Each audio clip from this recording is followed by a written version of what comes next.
Ehem. Salam satu dunia. Alhamdulillah hari ini 10 Zulhijjah 1447 Hijriah bersamaan dengan hari Rabu 27 Mei 2026. Jom kita tengok upacara ibadah kurban di Kampung Setia Kuang. Okey, lembu nombor 1.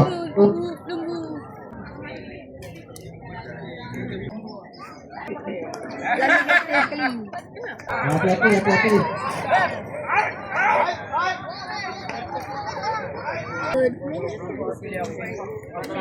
Kerana kita akan terus melaksanakan penglebihan sebentar je lagi. Ini antara masyarakat kampung yang hadir. Biasalah, kanak-kanak lah yang paling teruja sekali. Tengok tu. Terima kasih kepada petugas yang berbaju purple tu. Ada tugas masing-masing yang telah diberikan dan mereka melakukannya dengan profesional dan cepat sekali. Okey, pengalaman saya dalam penyembelihan ni daripada 2013. Di mana waktu itu saya alhamdulillah berpeluang ke Australia dan bekerja di abattoir di sana lah, di pusat sembelihan di sana. Yang mana di sana penyembelihannya untuk lembu saja kita potong kata kita sembelih 700 ekor sehari. Pada start pukul 7 sampai pukul 3 petang lah. Kalau kambing kita sembelih 6,000 ekor sehari.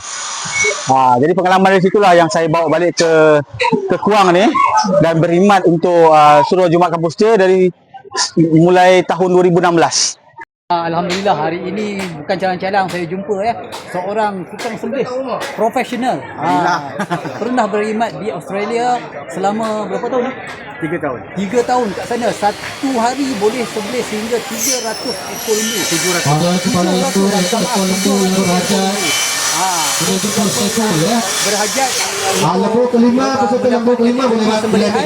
Bolehlah. Peserta lembu yang kelima. 016 805 3724.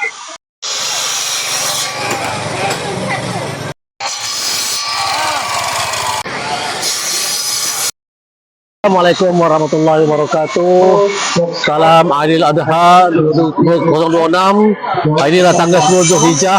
Seperti biasa Surau Jemaat Kampung Setia Kuang mengadakan korban korban iaitu sembelih lembu lah. Sebanyak 8 ekor lembu tahun ini yang kita korbankan ada 8 ekor lembu dengan kerjasama NGO di kampung kita dengan bombernya, dengan KBKS-nya, dengan ahli kompangnya dan dengan masyarakat setempat lah.